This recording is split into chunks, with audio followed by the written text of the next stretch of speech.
cosmic ocean is made of space and time. You can't move in space without also moving in time.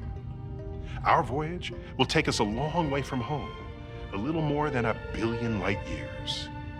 We're also traveling 1 billion years into the past, to an event so violent it will even shatter time.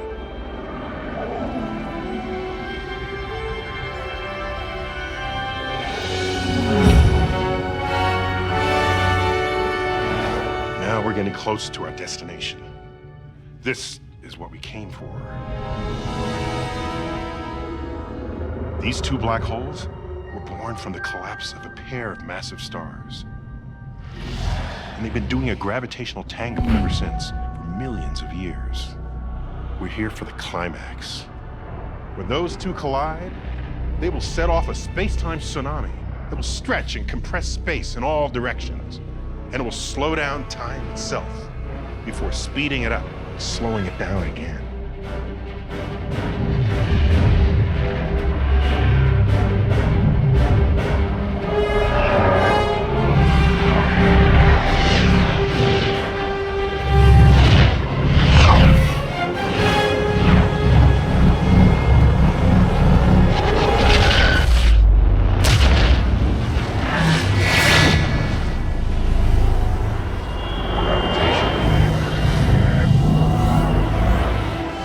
And it will slow down time itself. They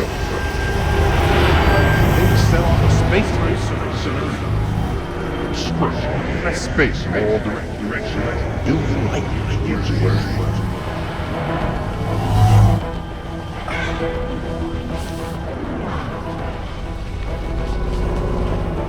What does an event that took place more than 1 billion light years away have to do with us? Albert Einstein was the first to understand that matter could send ripples across space-time. He imagined that catastrophic explosions of matter should create something much bigger than ripples.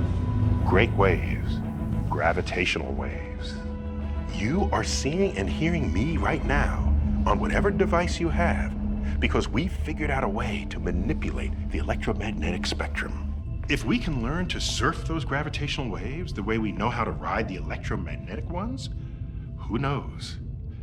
It's as impossible to foresee as our world was to the scientists who experimented with electricity back in the 19th century. Cosmologists predicted the existence of black holes. Gravitational waves are the first direct evidence that black holes are real.